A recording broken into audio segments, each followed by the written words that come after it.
Hi, welcome to the second video in Module 1 of Student Success Strategies, Tools for Top Achievers in College and Beyond. In this video, we are going to discuss the 12 Agile principles that will help focus our 4 values into tangible, easy-to-follow guidelines that will keep us on track. As mentioned in the last video, in 2001, 17 thought leaders came together and wrote down the Agile Manifesto. This was the 4 values and 12 principles that motivate and shape Agile methodologies today. These authors predominantly came from a software development and software engineering background. So, as we go through these principles, you will see language that focuses on software. Don't get hung up on this. We will tailor the wording and adjust some of these principles so they are more easily relatable to your academic experience. Remember, these principles are part of a currently used, proven playbook that drives success in industry and will help you succeed. Principle number 1. Our highest priority is to satisfy the customer through early and continuous delivery of valuable software. There we go. First principle, and we are already talking about software. Let's adjust the wording so it's more applicable to you. Let's swap software for completed work, like we did in the values video. As a successful student, our highest priority is to satisfy the customer through early and continuous delivery of valuable completed work. To shorten this statement, deliver value early and often. A good thought experiment for this statement is what we are going to call burger time. Imagine you arrive at a fast food restaurant and order 20 hamburgers for 20 people. Most restaurants will take your order, cook and prepare your 20 burgers, and then deliver you those 20 burgers when they are done. If it takes 1 minute per burger to prepare, then you get your order in 20 minutes. Put another way, you are waiting 20 minutes for the value of the burger to be delivered.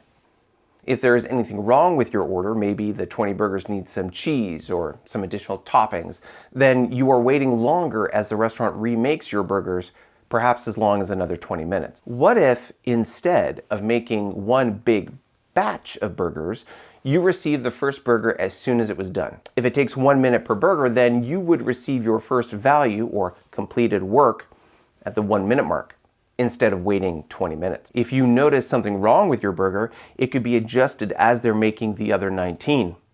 This would mean that the following 19 burgers would have the cheese or other toppings that were missed on that first burger.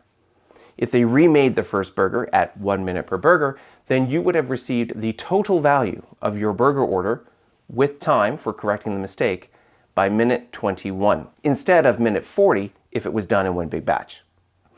If you want to get fancy with the numbers, 40 minutes multiplied by 20 people, 1 minute or 1 per burger, equals 800 minutes before the total value of the burger order was delivered, if done in one big batch. If we deliver the value early and often, then the first burger value is delivered at minute 1, and the last, taking time for the correction, will be delivered at minute 21. That is a total of 231 minutes before the total value is delivered.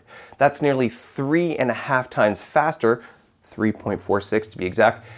Let's substitute burgers for schoolwork to make it more applicable to you. If you were completing a paper as one big batch, that might take you 10 days. That's 10 days to research, write a draft essay with 5 chapters or sections, proofread it, apply the corrections, and submit your final paper. What if you got feedback on your paper in the first 2 days? You've completed your research, written an outline for your paper, and approach your professor for some feedback. Your professor identifies a critical flaw in your outline, and it takes you 1 day to fix. Now you've made the adjustment and submitted your paper in 11 days, but still on time. And you've earned the grade that you were looking for. The alternative is either making the corrections after 10 days of work, the batch, and potentially reworking your essay for another 10 days before submitting it. If still on time, maybe you get the same good mark, but you spent over a week redoing the essay versus the 1 day of the early adjustment. The takeaway here is that batches or big chunks of work take longer to deliver, and without feedback often miss the mark. Smaller batches are finished faster and allow for feedback more quickly, delivering value to the customer or the professor in this case, early and more often. Principle number 2. Welcome changing requirements even late in development. Agile processes harness change for the customer's competitive advantage. In your academic environment, you will likely see requirements for your assignments early so that you can plan, prepare, and deliver the assignments on time. In more traditional ways of working, you might take those requirements and work on your own to write a draft assignment or make some minor revisions and then hand it in. You may get a good grade on this assignment if you do this, but you will definitely get a better grade if you seek feedback from your instructor even late in the process. Providing your instructor with a copy of your draft before you hand in the final assignment provides you the opportunity to get specific feedback about how you could improve your grade. There may be poorly communicated standards or requirements, maybe even uncommunicated expectations or biases that could dramatically impact your grade. Only by welcoming and actively seeking out those changing requirements from your customer, again, in this case, your instructor, will you even be aware of the advantages it could provide you. Feedback early in the process is better than feedback late in the process, but some feedback, even late, is better than no feedback at all. Wouldn't it be better if you applied that feedback before the assignment was graded, giving you a chance to get a better grade? Principle number 3. Deliver working software frequently, from a couple of weeks to a couple of months, with a preference to a shorter timescale. Here we are again with the software. So let's replace it with completed work and reword it. Deliver valuable completed work frequently, from a couple of weeks to a couple of months, with a preference to a shorter timescale. A long-form essay, 10,000 words, or a lab report may require significant research, multiple drafts, and significant references. As mentioned before, a traditional way of working on this kind of project might be in isolation and delivering one big batch of completed work when it's done. But that means this essay or lab is like an elephant. It's huge and unmanageable. If we break the work down into smaller components, then it becomes more manageable and easier to deliver. When doing your research, fill out your bibliography or reference sheet. When writing, start with a specific section, the introduction, chapter 1, experiment 1, etc. And complete that portion on its own as an independent, completed piece of work. Once all the pieces have been completed as a draft, you can edit them together with feedback from your instructor. The focus here is to complete work frequently and break bigger items down into components that are more easily completable. This pairs nicely with our first principle, delivering value early and often. Principle number 4. Business people and developers must work together daily throughout the project. This principle is focused on communication and the effectiveness of teams. In your academic studies, you may often work in teams and have members with different strengths and weaknesses and different perspectives. Some team members may have a more technical set of skills and view of the work. Others may have a more strategic or big picture perspective on the value of what is being delivered. In either case, these team members need to work and communicate together in order for the final product to meet the technical requirements and effectively deliver on what is being asked in the assignment. Daily check-ins allow for the team to stay aligned and working in the same direction. Knowing what your team members are working on helps to ensure that nothing is missed, prevents redoing or reworking previously completed work, and ensures the quality of what you are working on. Principle number 5. Build projects around motivated individuals. Give them the environment and support they need, and trust them to get the job done. This principle is about trust and avoiding micromanagement. It is fairly universal that most people dislike having someone constantly looking over their shoulder. It conveys a lack of trust and confidence in that person's ability to get the job done. It destroys a person's motivation, drive, and satisfaction in what they do. While you certainly need to pick the right people, qualified, experience, etc., to do certain jobs, once they are picked, they need to be trusted to do the work they are responsible for. That initial selection is key to finding the right people to work with, but once selected, they need to be empowered, supported, and trusted to get the job done. Principle number 6.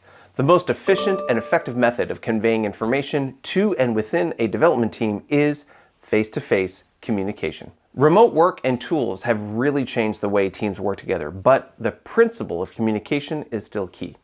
This principle is focused on reducing the resistance and friction in communication. When you are in person, you verbally and visually communicate in multiple ways.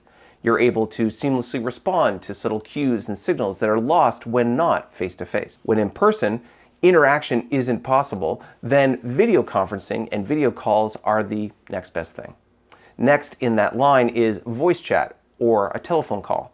Lastly is text or email. The more you strip away the various elements of communication, the visual cues, the body language, the tone of voice, the more difficult it is and less effective and efficient it can be to quickly and seamlessly communicate ideas or convey messages. How many times have you read a text and misunderstood the tone?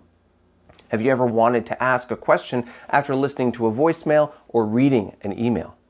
How quickly could you have done that if the person was right in front of you? In person doesn't work all the time, but always choose in person over video, video over voice, and voice over text. It will be faster, more effective, and deliver the results you are looking for. Principle number 7. Working software is the primary measure of progress. Well, here we are again, talking about software. As before, let's replace this phrase with completed work. So now, completed work is the primary measure of progress. This seems pretty straightforward. We don't measure progress based on plans, promises, or the idea of doing something. Like in sports, we measure progress based on completed work on the court, the ice, or the field. Points on the board determine your success. In your case, that is finished labs, completed papers, and all the work that leads to you getting the grades that you're looking for. Principle number 8. Agile processes promote sustainable development. The sponsors, developers, and users should be able to maintain a constant pace indefinitely. In a nugget, consistency is king. Too many tools, too many techniques, too many balls in the air can lead to burnout, falling down, or letting those balls drop. During this course, I'll introduce you to tools and techniques that add tools to your toolbox. Using those tools in a consistent way is the path to success. Focus on consistency and you will continue to make progress towards your goals. Principle number 9. Continuous attention to technical excellence and good design enhances agility. In Agile, we don't fire and forget or one and done it or rest on our laurels. Our focus is on continuous improvement and innovation. This means we are always looking to do our best work, that technical excellence. We adapt what and how we're doing for the best effect. That's good design. And we stay flexible to adapt to changing circumstances. And that's the agility. Principle number 10. Simplicity, the art of maximizing the amount of work not done, is essential. Remember this term, MVP. It's not the all-star of your favorite sport. No, it's the minimum viable product. When it comes to work, we want to be able to do exactly the right amount of work that accomplishes our goals or meets our objective. If we do more than that, it's just wasted effort, time, and energy. You only have so much time in a day.